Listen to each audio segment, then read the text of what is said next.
costura. Esses tubos com costura seria essa costura, a solda que é feita na tubulação. Então, de uma chapa que a gente pode pegar, essa chapa ela vai ser calandrada, ela vai ser curvada, até que ela fique no formato de um tubo, e então possa ser soldado. Existe esse processo que pode ser manual, quando se requer pequenas quantidades, e existe esse processo de tubos com costura, né, que é feito de forma, né, mais industrial, com máquinas, né, essa questão de tubos com costura. Esses processos de fabricação podem envolver a laminação, a extrusão, em alguns casos fundição, né, sendo que o processo de laminação é o mais utilizado. É um processo mais rápido, um processo menos custoso, digamos assim, e que dá uma resistência maior a esse processo de fabricação dos tubos. Ok? Então, a gente tem, com costura, ele vai passando por um sistema de rodanas, onde essas rodanas vai diminuindo a distância entre elas e vai, de certa forma, curvando o tubo, até que fica somente o ponto para que seja realizada a solda. Já o processo de fabricação de tubos sem costura, né, esse tubo ele vai ser uma barra que vai ser aquecida. Essa barra sendo aquecida, ele vai passar por rolos que vai forçar, né, esses rolos eles giram em sentidos opostos, forçando assim, né, o deslocamento do tubo. Esse tubo ele está aquecido e vem passando uma ponteira, né, como se fosse abrindo aqui uma passagem na tubulação. Pela imagem aqui não vai ficar tão claro, mas, né, por essa imagem aqui a gente tem ideia mais ou menos da ponteira. Os rolos vão forçando o tubo a se deslocar e a ponteira vai abrindo de acordo com o seu diâmetro, que depois vai sendo ajustado. Ele vai abrindo, né, o diâmetro do tubo, ou seja, o furo no centro do tubo, que por sua vez ele vai dando continuidade ao processo até que se adquira o diâmetro externo da tubulação e o diâmetro interno também da tubulação, de acordo com as normas, né, utilizadas, ou seja, que se requer a fabricação de tubos, né, ficando assim a parede do tubo que deve ter espessuras específicas, que é chamado de... Alguém quer falar aí?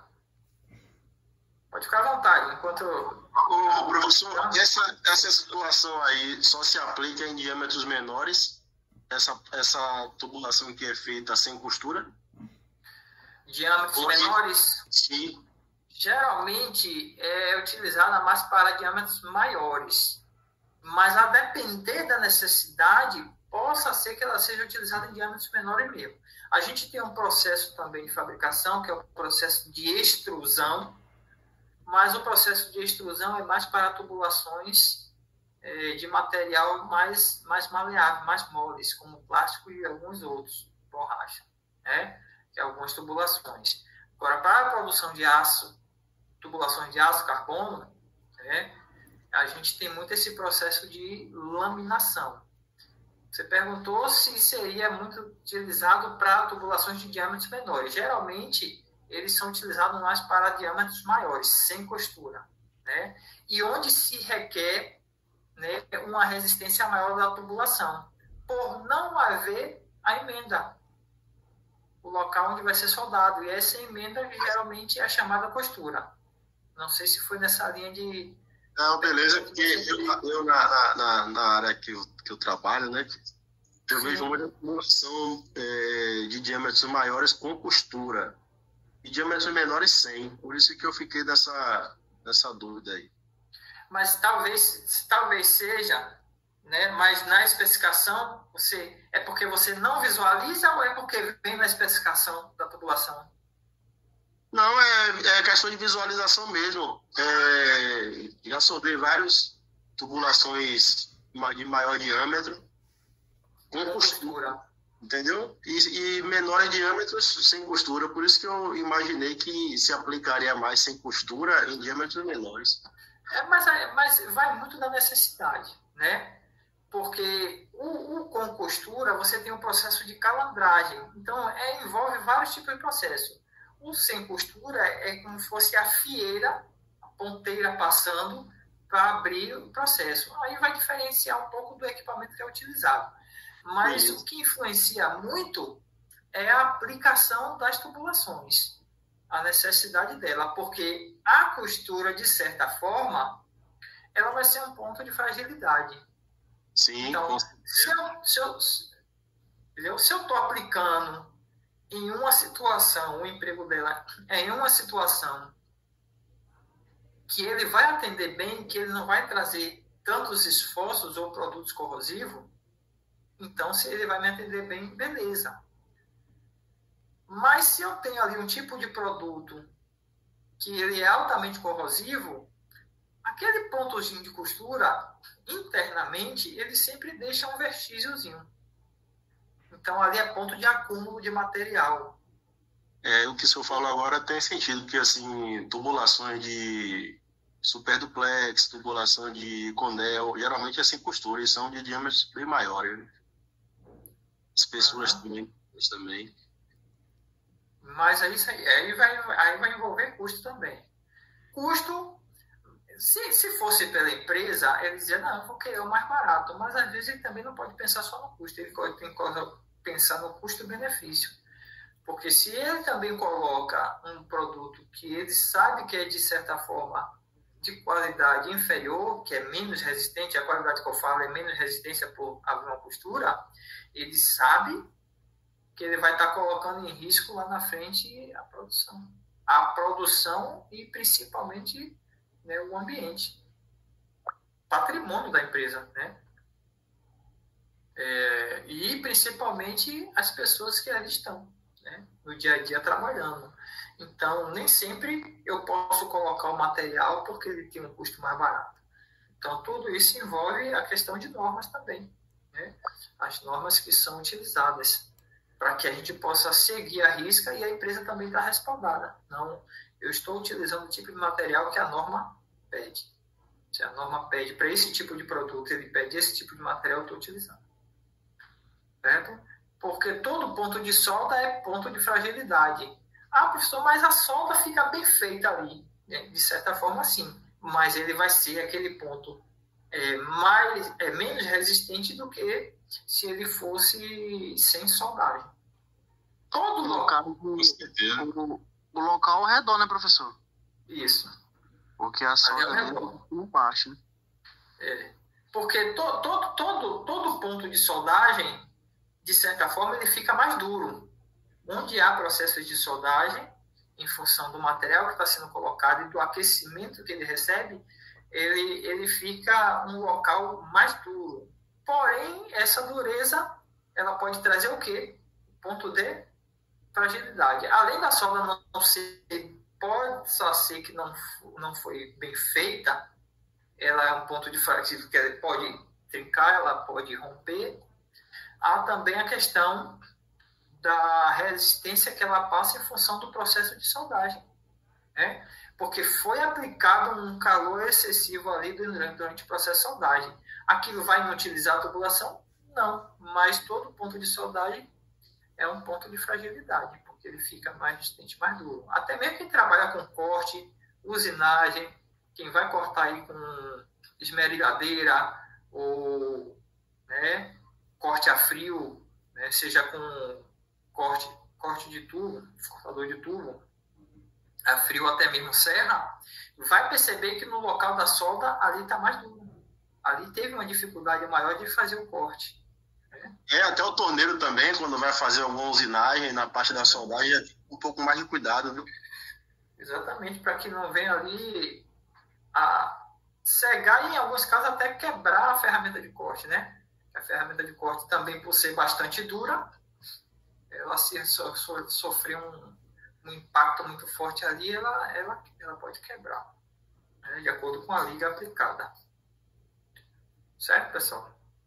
Então, não é porque a gente quer, pela nossa vontade, que a gente vai utilizar um tipo de material. Quem faz isso por conta própria sabe que lá na frente pode dar problema e vai responder por isso. Por isso que nem todo mundo pode assinar um projeto. Às vezes tem a questão de o cara ter muito conhecimento, às vezes o cara sabe como ninguém, sabe desenvolver, mas ele não pode assinar um projeto porque ele às vezes não teve estudo, ele precisa do engenheiro, porque vai ser cobrado do engenheiro, desculpa, que muitas vezes vai precisar fazer essa identificação e alguns cálculos estruturais para saber se aquele material ali ele vai ter resistência ou não em relação ao material. Pode falar, Alberto. Só agregando valores aí, seria a ZTA, professor, zona termicamente afetada. Perfeito. Certo? Que existe ali uma distância ali na ZTA. Esse Alberto é da área de soldagem, viu, cara? Diga aí. Sou soldador também, eu e França. Ótimo. Aí são as várias expertise aí, tá vendo? Essa ZTA aí é complicada, eu aquecer demais dá correria. Tem que ter cuidado com a ZTA aí, por isso que muitas vezes não pode fazer muito, tem um limitezinho ali de distância de uma solda para outra, né? Porque tem também. A ZTA ela vai afetando mais de uma vez ali o local e aí pode tornar ali o material, o equipamento que seja, a tubulação, mais frágil, porque ele vai aquecendo mais, né, como fosse fazendo um tratamento. Aí ele vai afetando e pode tornar. Então, tem algumas distâncias aí que são permitidas aí de um processo de soldagem para outro, para que essa ZTA, como o colega falou, ela não venha afetar. Pode falar. Professor Fabrício aqui, eu preciso sair agora, beleza? Pegar meu roteiro. Fabrício do Nascimento Santos. Já anota o nome, Fabrício, na... Joga aí no chat aí, eu tô indo aqui. Beleza. Vamos lá, só dando... Mandei aí. Continuidade aí. Valeu, Fabrício. Valeu.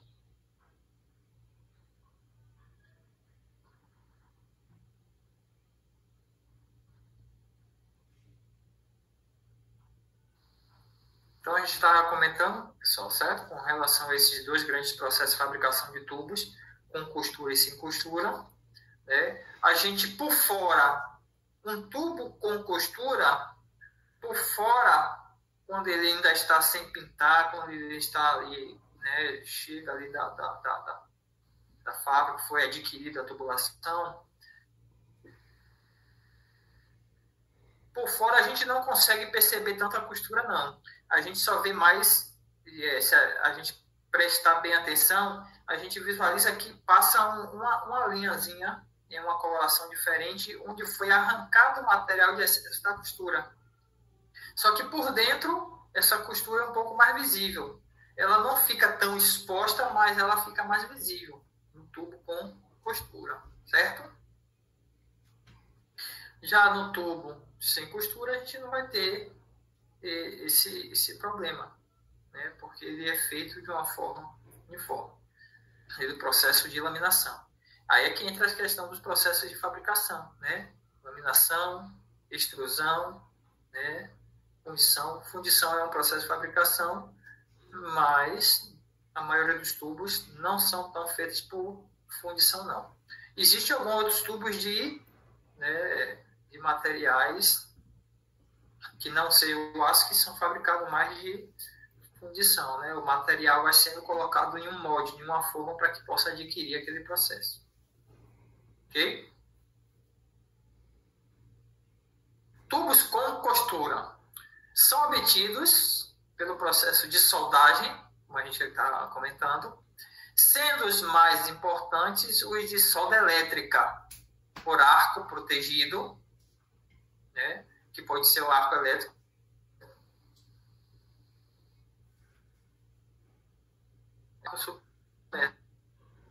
como em alguns casos é aplicado.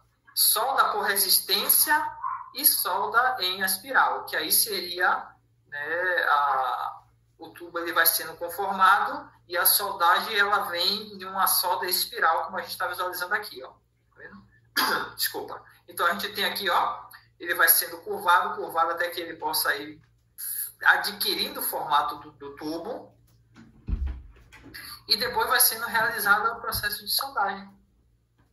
Ok?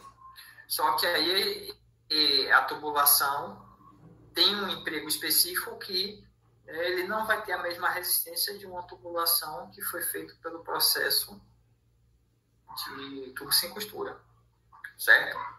Aí a gente facilmente aqui, antes de dar um tratamento na peça ou na tubulação, a gente consegue perceber aqui a soldagem, né, onde foi feito o processo de soldagem. Provavelmente aqui está no pipe shop, no galpão, onde foi realizado todo o processo. Pátio aí da empresa. E aí eles estão mais visíveis. A empresa adquirindo, ela vai dar o devido tratamento e recobrir a superfície, né? Para que possa resistir às intempéries do tempo e não oxidar com facilidade. Certo? Aqui seria mais ou menos o esquema da fabricação dos tubos com costura. Eles vão sendo, né, laminados, eles vão passando a chapa aberta no diâmetro específico. A sua largura, ao ser conformada, ela vai adquirir o diâmetro específico, e isso é tudo muito bem calculado, que por sua vez vai passando por algumas rodanas, sendo forçada a curvar, até que essas rodanas vão diminuindo a sua distância e ele vai formando um tubo, necessitando apenas do processo de soldagem, para que possa fazer a união. As mais empregadas é a solda longitudinal, é uma linha reta, né? Podendo também haver a solda, como a gente visualizou na tubulação anterior, que é a solda helicoidal. Esse processo exige profissionais mais capacitados, mais habilitados, né? Pessoal aí da soldagem que precisa ser bastante capacitado para fazer o processo, não é qualquer pessoa que pode fazer. E a solda longitudinal, ela é feita pelo processo mecanizado mesmo. A máquina conforma e na sequência do processo ela já vai soldando e retirando as rebarbas. Solda e retira as rebarbas no processo de fabricação. Certo?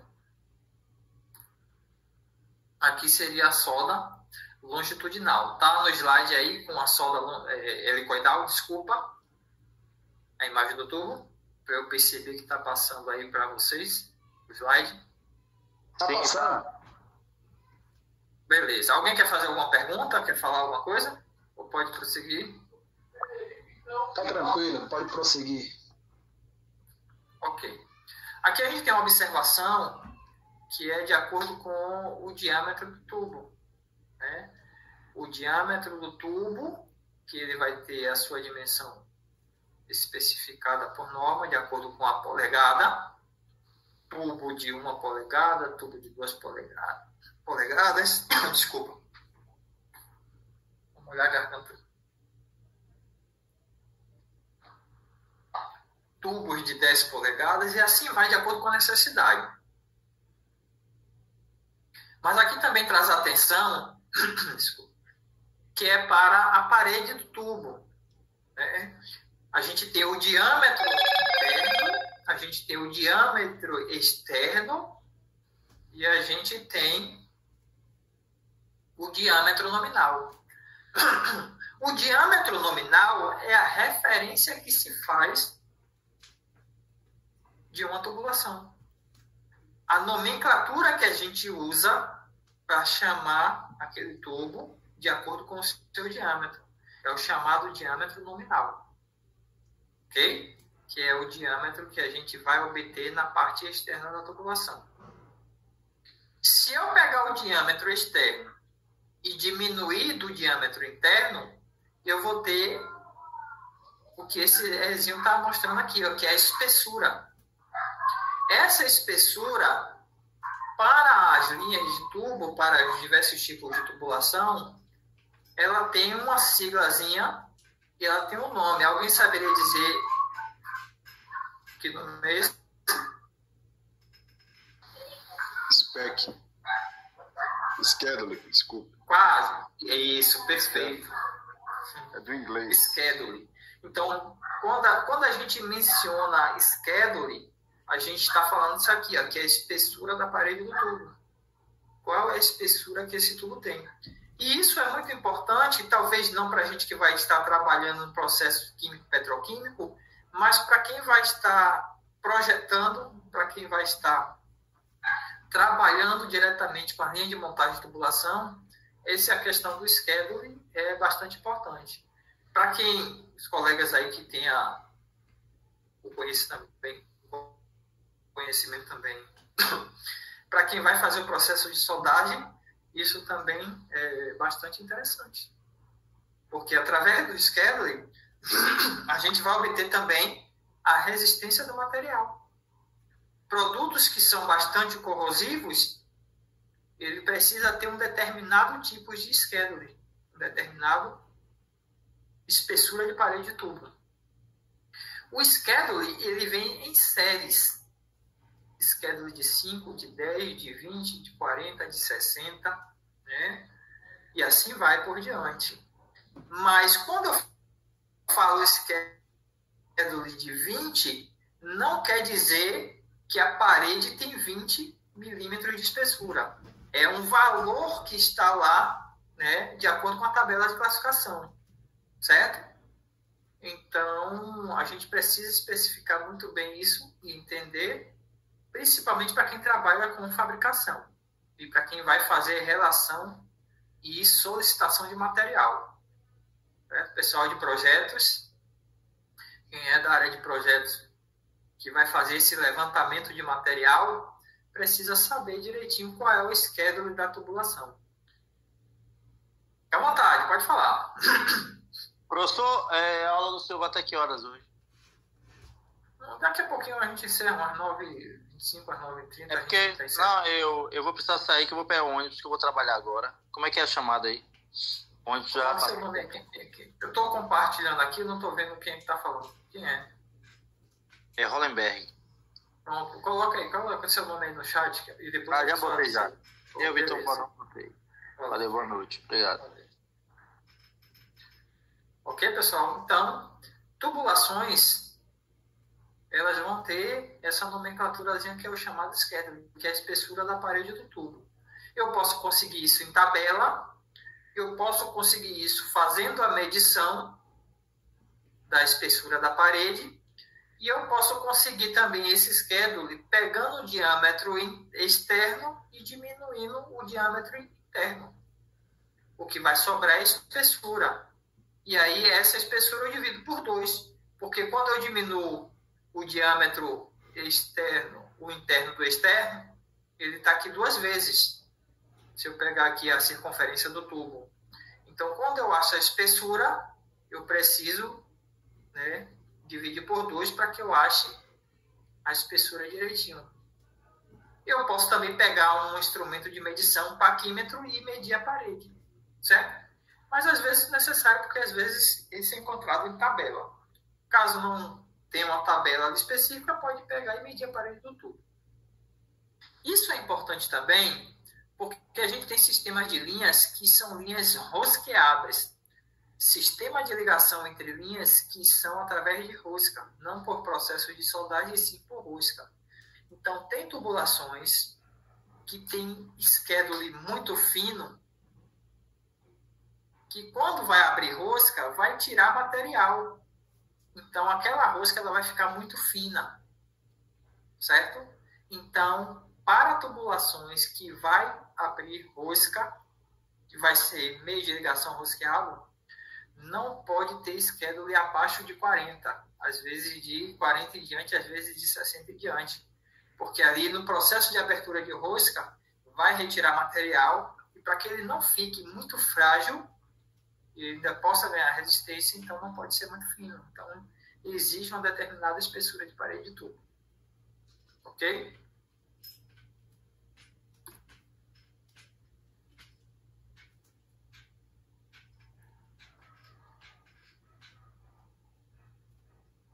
Aqui é só o que a gente estava falando, né? Da relação diâmetro externo menos o diâmetro interno, e divide-se por 2, que aí a gente acha a espessura, que é o chamado disquete.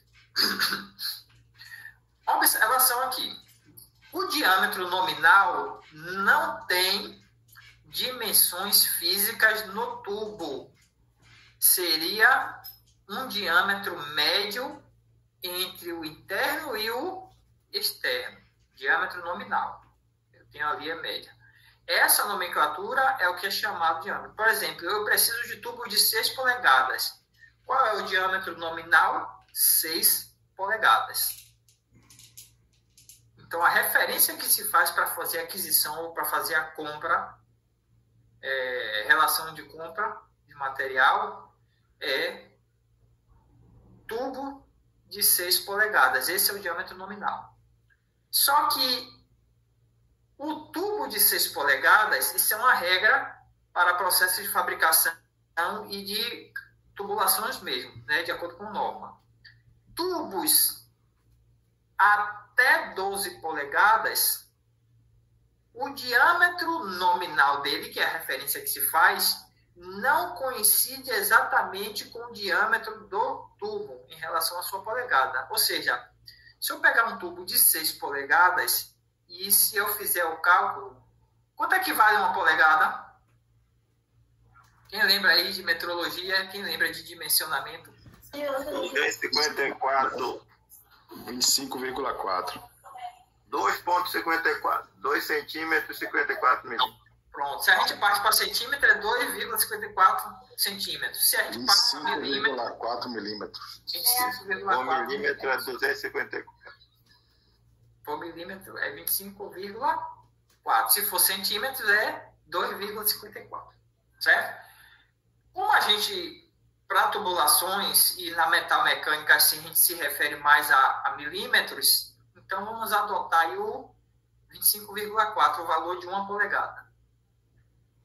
Quando a regra diz que tubulações até 12 polegadas, o diâmetro nominal não coincide exatamente com o diâmetro externo do tubo, se eu pego um tubo de 6 polegadas e multiplicar essas 6 vezes 25,4, vai dar um determinado valor. Mas a regra diz que esse valor para tubo de 6 polegadas não coincide com o diâmetro nominal dele. Não vai dar 6 polegadas certinha, vai dar um valor aproximado. Geralmente um arredondamento para mais. Então, tubos de 6 polegadas, ele deve dar um pouquinho mais do que as 6 polegadas mesmo. Mas a referência que se tem é essa, 6 polegadas. Mas, isso é a norma que diz, mas a partir de 12 polegadas, o diâmetro externo do tubo coincide exatamente com o diâmetro nominal. Tubo de 16 polegadas, se a gente pegar as 16 polegadas e medir e multiplicar, o tubo vai dar certinho. 16 polegadas, certo? Então, para regras, aí a gente tem essa questão aí dessa norma que traz esse detalhe para esses processos de nomenclatura de tubos, de diâmetro nominal. Ok? Isso é interessante porque para quem vai fazer requisição, às vezes fazer o dimensionamento. Às vezes o cara não sabe o diâmetro do tubo, vai lá fazer a medição, mas aí vai ter uma determinada pontuação. Tá todo mundo querendo sair, é? Um momentinho aí, pessoal. Daqui a pouquinho a gente encerra. O cara tá colocando seu nome lá no chat, professor. Tá bom, tá bem. Beleza. Voltando a compartilhar aqui. Entendido essa questão aí do diâmetro nominal, pessoal?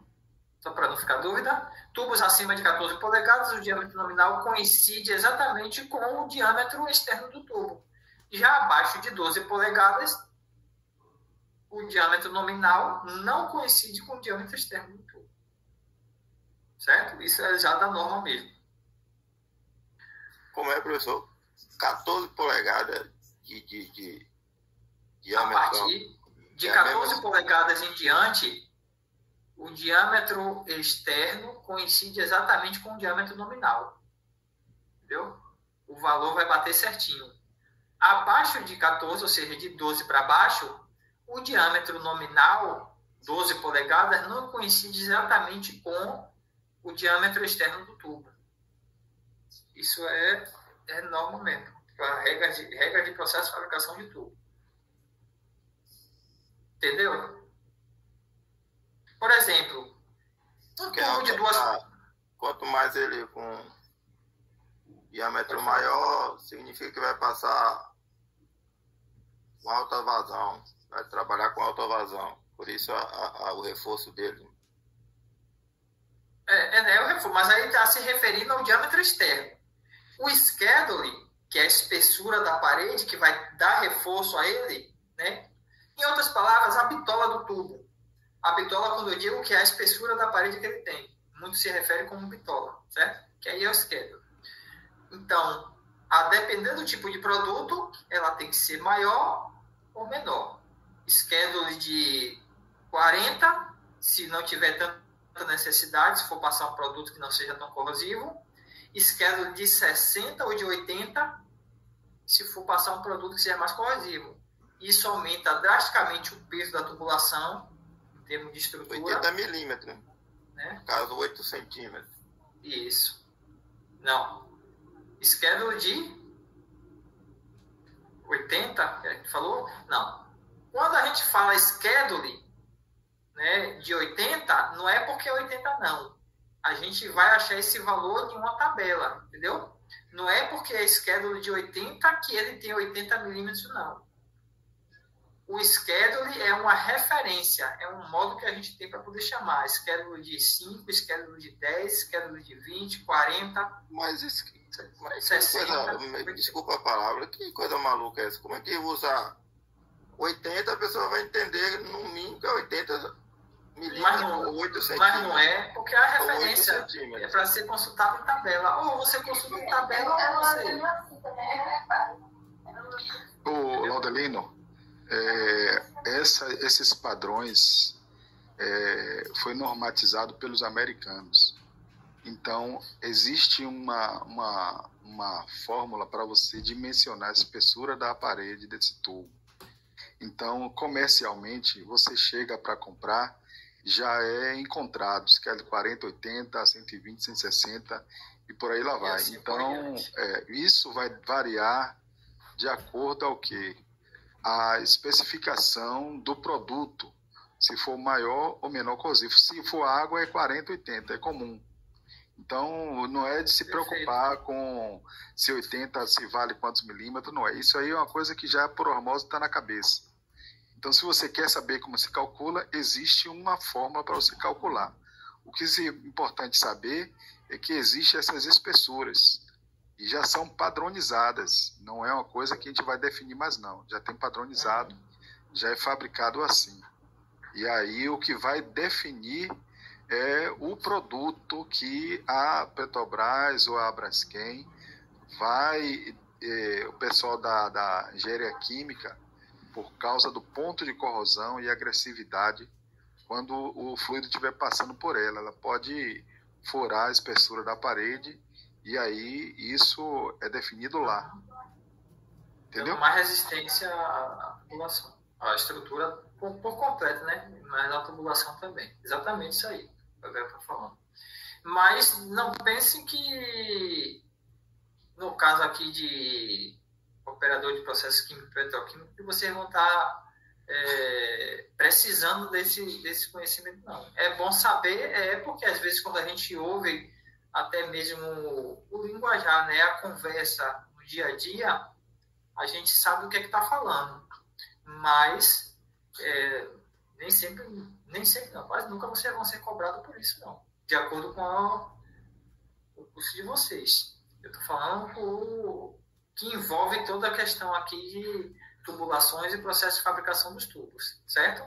O colega pontuou aí muito bem muito feliz em mencionar e falar, né, que isso aí é tudo padronizado. Então, a gente não se preocupa com isso, não. Só a questão, para não confundir, que quando a gente fala do schedule, que aquele schedule ali, o valor de schedule, não tem a ver com a espessura da parede do tubo. Não tem a ver com o valor específico da parede do tubo. Por exemplo, schedule de 40, que a parede tenha, né, o valor de 40 milímetros de espessura. Não é isso. Porque os valores já são determinados em tabelas, né, por norma mesmo. Né? A gente segue muitas normas, né? A norma ASME, a norma ANSI, né? A ASA, que são normas internacionais que vêm definindo esse processo de fabricação, tanto de tubo, né, como processos de fabricação de equipamentos e estruturas, né, que vem definindo. E muitas dessas normas, como o colega falou aí, é norma americana. Né? Pode falar, fica à vontade. É só para contribuir aí. O livro que o professor Adson postou aí em PDF no grupo, ele tem essa parte conceitual aí, falando tudo sobre tubos.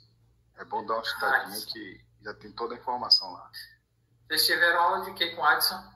Mais de uma disciplina, não foi? Foi aula prática. Ah, entendi, ok. Tranquilo, pessoal, ok?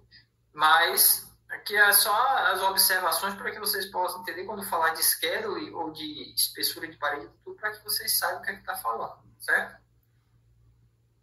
Tranquilo? Aí vem aqui, ó, a série de schedule, tá vendo? De acordo com a norma ANSI, em alguns mencionam como ASA e a ASME, que vão fazendo referência a esse processo tanto de tipo de material empregado, de acordo com o tipo de produto, como o colega mencionou, tipo de material empregado para determinados tipos de produto. Isso aí é a parte de engenharia que vai fazer isso aí. Ok? E aqui são as séries de schedule que a gente tem. 10, 20, 5 nem foi colocado aqui, né, que é bem fininho. A espessura é bem mínima. E que vai até 160, geralmente aí. Em alguns casos específicos ele pode passar um pouco. Mas geralmente esses 160 aí, 180, eles atendem bem. Já são de dimensões bem maiores aí, que vai causar um peso extra na tubulação, e não é qualquer estrutura também que vai conseguir suportar, né, a esse peso. Certo?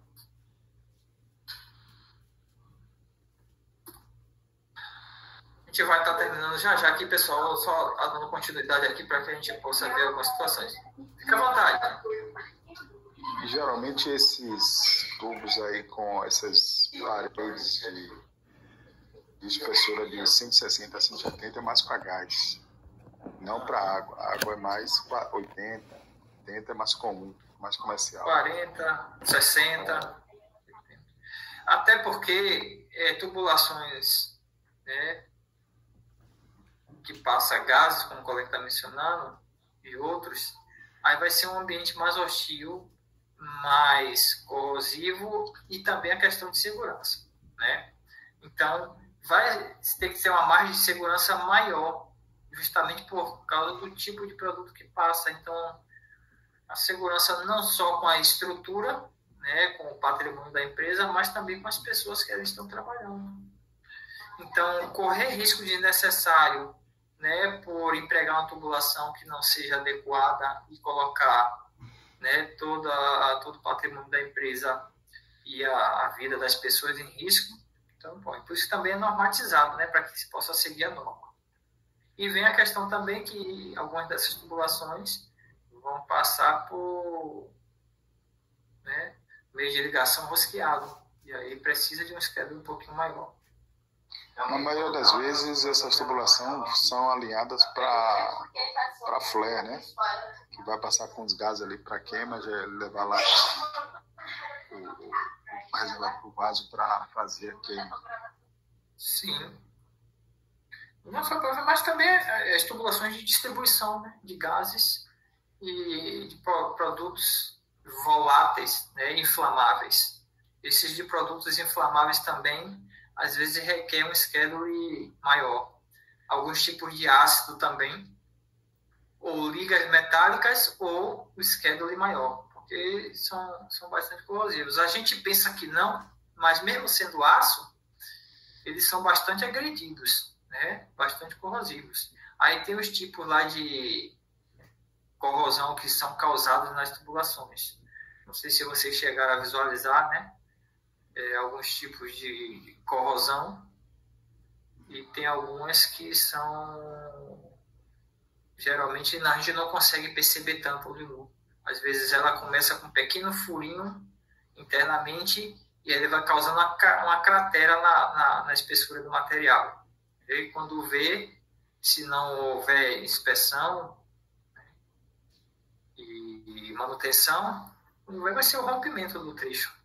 Ele pode causar um dano muito sério, um acidente muito sério. Isso que já focando essa questão de segurança mesmo, né? Esse schedule maior. Ok? Tipos de extremidade do tubo. Então, quando a gente fala em tubulação e a gente vai adquirir uma tubulação, a gente tem alguns tipos de extremidade. Quando a gente fala tipos de extremidade, é como vem ali a ponta do tubo. Isso vai influenciar de acordo com o processo de ligação entre um tubo e outro, né? Que por sua vez vai influenciar também no valor. Não influencia tanto, não é tão diferente assim o valor, mas vai ter uma diferençazinha ali no preço, né? De acordo com o tipo de extremidade que a tubulação possui. Ok? Esses tipos de extremidades, eles estão intimamente ligados aos meios de ligação dos tubos. Então, eu vou adquirir o tubo ali pela extremidade dele, de acordo com o meio de ligação que ele vai ter. Aí eu posso fazer a aquisição. Senão, vai dar mais trabalho depois. Ok? Então, de acordo com esses sistemas de ligação, são fabricados tubos com 4 tipos de extremidade. Então, no mercado, a gente vai achar os tubos com esses 4 tipos de extremidade. Que vai ser a extremidade lisa, a chanfrada, a rosca, ou rosqueada, ou roscada, pode ser chamado de alguma dessas formas, e com bolsa. Então, daí, esses tipos de extremidade, vem o meio de ligação dos tubos. Como é que eu vou ligar um tubo ao outro? Certo? Então, eles têm total relação. Meio de ligação com tipos de extremidade. Aqui a gente tem um exemplo aqui, é o de tubos com extremidade lisa. Então, ele não vem com nenhum chanfre, ele não vem com rosca, ele não vem com bolsa, nada. Simplesmente é lisa. Vocês conseguem perceber aqui na imagem, dá para visualizar. Eu sei que alguns estão com celular, e a imagem no celular fica meio que ruim de visualizar, mas eu acho que pela imagem aqui dá para ver, certo? Esse lado aqui não, que aqui é só um sinal de corte do tubo, ruptura. Aí sim, aqui ele está representando o tipo de extremidade dele, ok? Então a gente tem a extremidade lisa. Os tubos com ponta chanfrada, né, tem uso frequente em uniões com solda de tubo. Para processos de fabricação de trechos de tubulações, que o processo vai ser por soldagem, então dá-se preferência que seja comprado logo os tubos com extremidade chanfrada, ou, como é comumente chamado também de extremidade biselada. Chanfrada ou biselada. Chanfro é essa angulação que a gente está vendo aqui, ó. Para quem é da área de soldagem, como os colegas mencionaram, então vai, né, saber direitinho o que é essa angulação aqui, ó. Que é um espaço para deposição do material que vai ser soldado. Então, tubos de um lado e do outro, ou tubo e acessório, ambos vão ser chanfrados, vai ficar essa angulação, onde vai ser depositado o material da solda. Isso vai causar uma deposição maior, consequentemente, uma resistência maior no processo de soldagem. Então, ela vem com esse chanfro, com esse bisel. Caso eu precise cortar o tubo, obrigado. Caso eu precise cortar o tubo, ele não vai ter mais esse chanfro. Daí vem para os processos de fabricação. Ou usinagem em torno, para que ele possa ser usinado e formar o ângulo, ou caldeiraria, que vai fazer o bisel, né? Com uma biseladeira, equipamentozinho para poder fazer esse chanfro, ou fazer o bisel com esmerilhadeira, disco de desbaste e fazer o bisel. É o que os caldeireiros mais fazem aí, né? Pegar a lixadeira com sete e viola, viu? E aí deixar a guitarra cantar. A guitarra. Até umas horas. A lixadeira não é apelidada de guitarra na área? É verdade. A bichinha barulhenta, não? Aí apelidada de guitarra. Ok? Aí temos também aqui a extremidade roscada. Então, para aqueles meios de ligação, linhas de ar comprimido, linhas de combate a incêndio, geralmente até 4 polegadas, esses meios de ligação vão dar preferência que seja roscado. Então, vai se comprar a tubulação com extremidade roscada, para que facilite ali o processo de ligação. Certo? Ah, professor, cortou o tubo lá e não está roscada aquela outra parte, como é que vai fazer a união, se precisa da rosca? Aí vem, né, o processo aí de abertura de rosca, seja no torno, mas no torno só se for tubulações de diâmetros menores, ou a rosqueadeira, né? Existe a rosqueadeira automática e existe a rosqueadeira também que é, né, manual, a chamada de tarraxa. Tem as tarraxas, mas ela se aplica mais em tubulações de diâmetro menor. Para tubulações de diâmetro um pouco maiores, a gente tem as rosqueadeiras, que tem os pentes de rosca, que o tubo gira e vai de encontro a esse pente de rosca, onde ele vai começando a retirar o material, vai começando a abrir rosca na face do tubo. Daí, então, a gente tem a tubulação novamente rosqueada, certo? Aqui a observação, ó, é muito usada para tubos galvanizados, de ferro forjado e de aço. E são limitadas até o diâmetro nominal de 4 polegadas para as tubulações rosqueadas. Nas séries dos esquedos de 80 e 160, porque eles precisam ter uma parede de tubo maior, porque no processo de abertura de rosca vai retirar material. Então, quando retira material, está fragilizando. Então, se ela tiver uma espessura muito fina da parede, isso aqui, ó, essa rosca vai ficar muito frágil. Até no processo de união do material com um acessório, ele pode vir a quebrar, trincar e a partir. Então, para que isso não aconteça, tenha material o suficiente para retirar e ainda continuar resistente, eles precisam ser no esquerdo um pouquinho maior, que é a espessura da parede do tubo, de 80 e 160, certo? E tubos com ponta e bolsa. Esses tubos com ponta e bolsa, de um lado do tubo é ponta e do outro é bolsa, para que possa fazer o encaixe perto da tubulação. Geralmente empregados em linhas de tubulações que vai ter uma distância maior. Algumas linhas de esgoto, né, de drenagem, para que possa então fazer o encaixe. Mas são os meios de ligação que a gente pode ter. Lisa, chafrada, rosqueada ou ponta e bolsa. De um lado do tubo é ponta, do outro é bolsa, e assim vai se fazendo o acoplamento entre elas e a união. Certo? Se for de aço e tiver a necessidade, ele pode ser encaixado e depois soldado. Mas geralmente essas linhas não são linhas que passam produto muito corrosivo. Então são linhas mais para encaixe que possivelmente, em alguns casos, podem ser desmontados, podem ser retirados, né?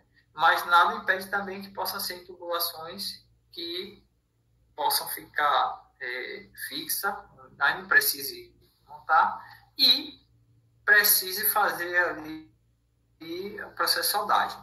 E em muitos casos, né, aquelas manilhas que a gente conhece, né? O ferro fundido, cimento amianto e de PVC também, que são muito utilizados, concretos, que a gente tem aí as manilhas, que são de encaixe. Principalmente a Embasa, né, que é a rede de distribuição, que utiliza muito dessas tubulações de encaixe. Ok, pessoal? Aqui são alguns elementos de requisição, né? Especificação, diâmetro nominal, que a gente veio falando, espessura da parede. Então, quando vai se fazer a especificação dos tubos, então vai puxando um monte dessas situações que a gente viu: esquema, espessura de parede, diâmetro nominal, tipo de material, se é aço carbono ou se é aço liga, né? Aço liga, o tipo de liga. Enfim, tudo para atender às necessidades. Atender a necessidade do emprego ali para determinado tipo de produto. Para que depois não venha sofrer danos. Certo? Alguém ia falar alguma coisa?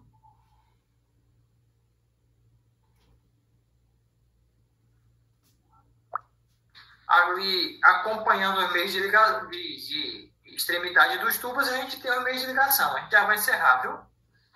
Eu só vou mencionar isso aqui para vocês e a gente encerra por hoje, tá certo? Como a gente falou dos tipos de extremidades, a gente também tem o e-mail de ligação. Quando a gente fala em e-mail de ligação, se referindo como é que eu posso ligar um tubo ao outro. Quais são os meios que eu tenho que eu posso ligar um tubo ao outro? Então, a gente tem esses aqui, né? Que é meio de ligação soldada, que aí é principalmente a solda de tubo. Eu tenho um tubo de um lado, um tubo do outro, que pode ser um acessório também. Ambos vão estar com o chanfro, é o bisel, e vai ser feita a soldagem, que é a chamada solda de tubo.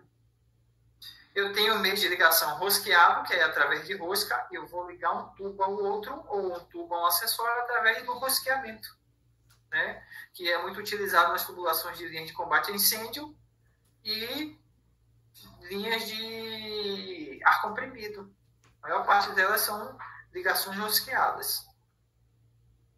Eu tenho as ligações flangeadas.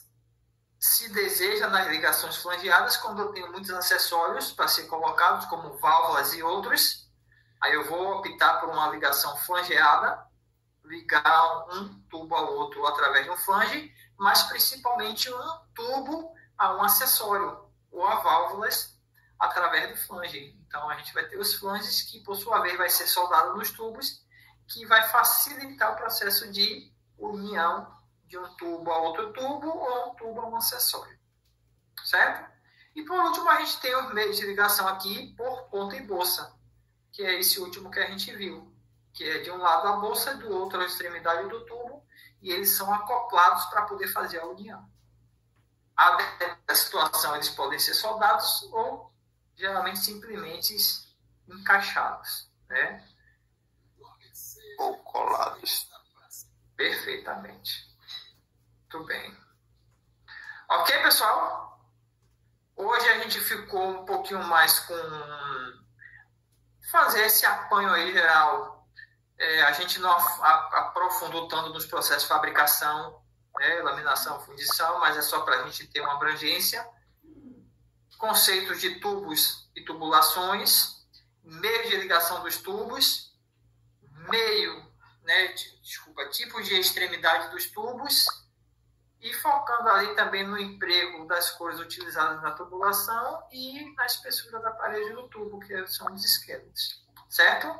Amanhã a gente já parte mais para que a gente possa ver os acessórios e, terminando os acessórios e conexões, que tem as suas classificações também, a gente parte para as válvulas.